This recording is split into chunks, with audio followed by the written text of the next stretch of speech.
थोडस बरं नाही वाटत आहे. ताप वाटतोय, डोकं पण दुखतंय आणि त्यात सर्दी पण झालीये. डॉक्टरकडे? अरे नाही. आता 1 हफ्त्यापूर्वीच मी आजारी पडलेली ना, त्याच्या तापाच्या गोळ्यात आणि त्याची अजून एक ती गोळी आहे. तीच मी खाणार आहे आणि सर्दीची गोळी मेडिकल मधनं घेऊन येणार आहे. कसा वाटला प्लॅन माझा? चांगला आहे ना? ठीक आहे. अजून काय? डॉक्टर, आता हे खाऊन बरं वाटेलच ना मला. मग कशाला उगाच डॉक्टरला पैसे वेस्ट घालू.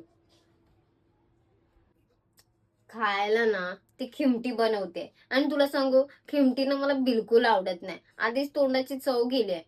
ऐक ना, माझ्यासाठी असं पेस्ट्री वगैरे मागवतोस का खायला? माझं लय मन करतंय रे.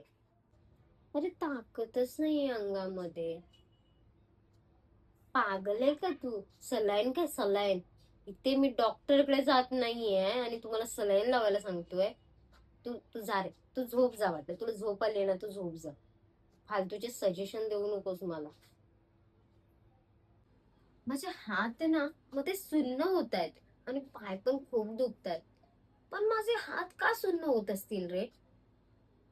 हा माहितीये तू डॉक्टर नाहीयेस, पण निदान माझे पाय दाबायला तरी ये, तेवढं तरी कर. मी ना एवढी आजारी ना तुझ्यामुळे पडले. तुलाच फिरायला जायचं होतं ना. तुझ्या नादात मी माझ्या आईशी पण खोटं बोलली की इथेच गेलेली, इथेच, आणि गाव फिरून आलीये. आता मला 2 दिवस झाले रे आजारी पडून. उद्या पण बरं नाही वाटलं तर या गोळ्यांनी. जाऊन दे, मी ना डॉक्टरकडेच जाऊन येईन मग. तू येशील ना माझ्यासोबत? हसतोयस काय? येशील ना?